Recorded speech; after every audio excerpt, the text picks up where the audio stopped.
Magandang araw mga kaibigan. Bigyan natin ng reaction, opinion itong post ni Rams G TV. Taong bayan makakapagsabi ng totoo.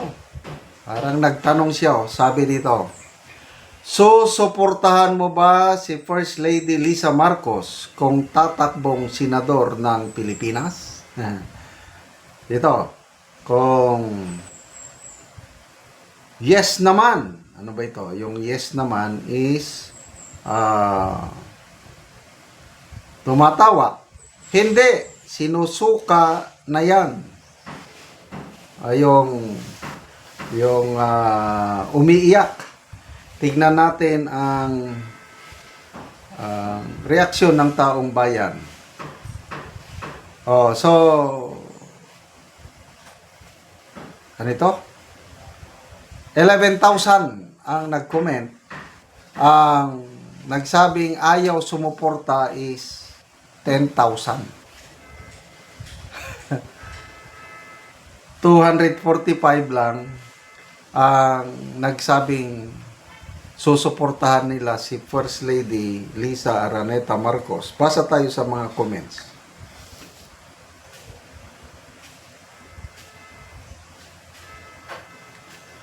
Okay, Billy Rosilon. Pwede doon siya tumakbo sa San Lazaro Hypodrome o kaya sa Santa Ana Racetrack. Maaari pa siyang masuportan doon ng mga kararista. Poro Soroya. Play na lang siya para siya nanalo. Harman Saga. Tatakbo sa highway. Winnie Ponce, pag darating ang eleksyon, natatawa ako sa mga comment. Rodel Heridar, hindi, 100 times, ayaw. Sar Karatay, hindi, sinusuka. Ranmak, hindi boboto. Ang problema, si Garcia ang magpapanalo. Maleta ba? Patricia Manaig, may tama ka, Liza.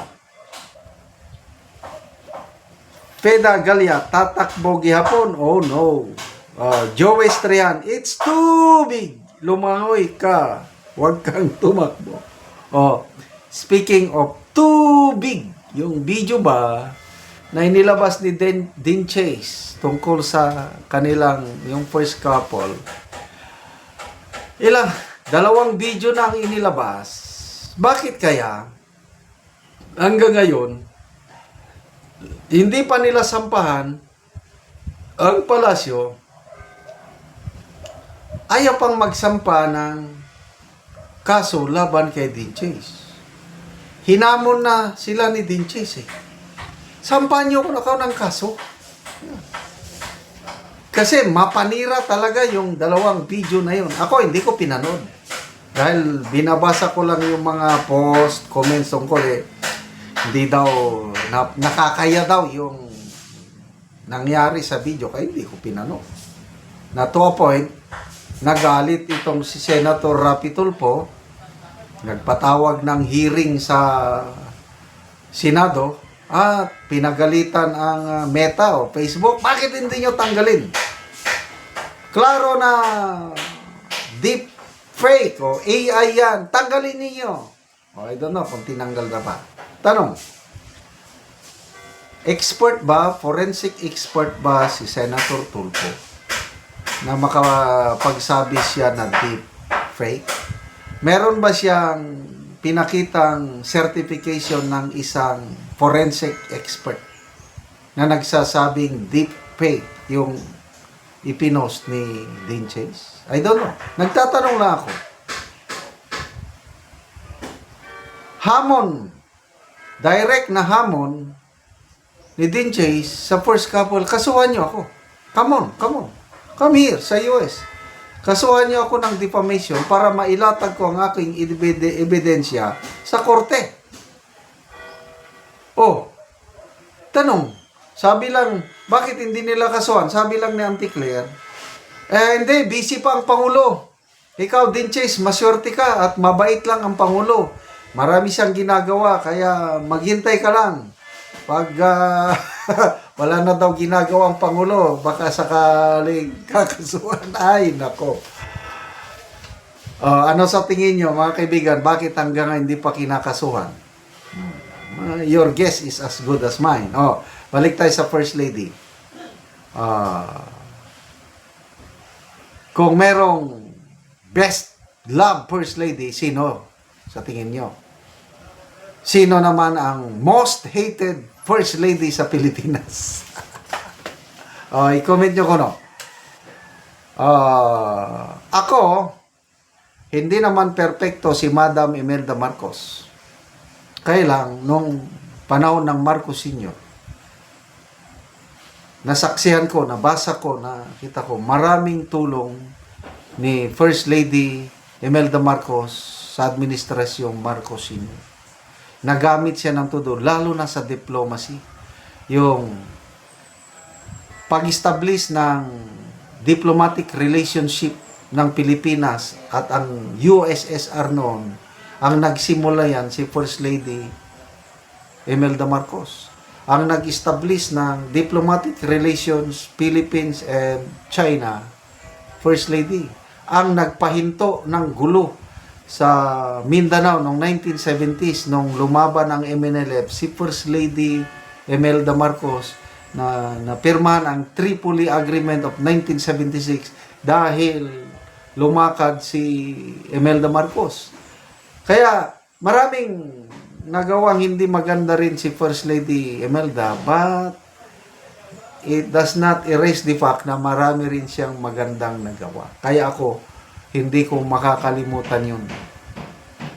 Nandyan pa rin ang paghanga ko kay Marcos Sr. at kay Madam First Lady Imelda Marcos. Itong First Lady natin ngayon ay ambot na lang sa inyo. Marami na akong nakausap narinig ko. Ang nagpapagulo sa atin, may ibang presidente. Sino yung ibang presidente, umaastang presidente? I don't know. Huwag ko na lang sabihin. Your guess is as good as mine. Salamat mga kaibigan sa inyong pagsubaybay sa ating channel.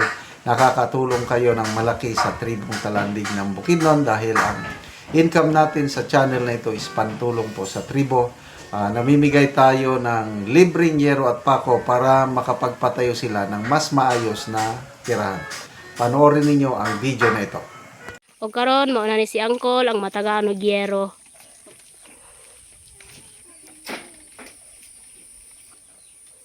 So mo ni ang balay ni Angkol nga kuan lang, kawayan lang tanan, kawayan. So among gitagaan og yero aron pud makaatop siya. So mo ni ilang kahimtang nga kawayan lang ang ilang atop. O apil pod ang ilang dingding kawayan. So makita gid nimo nga luoy gid kay sila. So apil pod ang ilang abuhan. So mo nilang ilang abuhan. So kawayan lang pod ang ilang atop. Og karon ko unsay imong masulti nga natagaan kag yero nga nasurvey gid namo ang imong balay.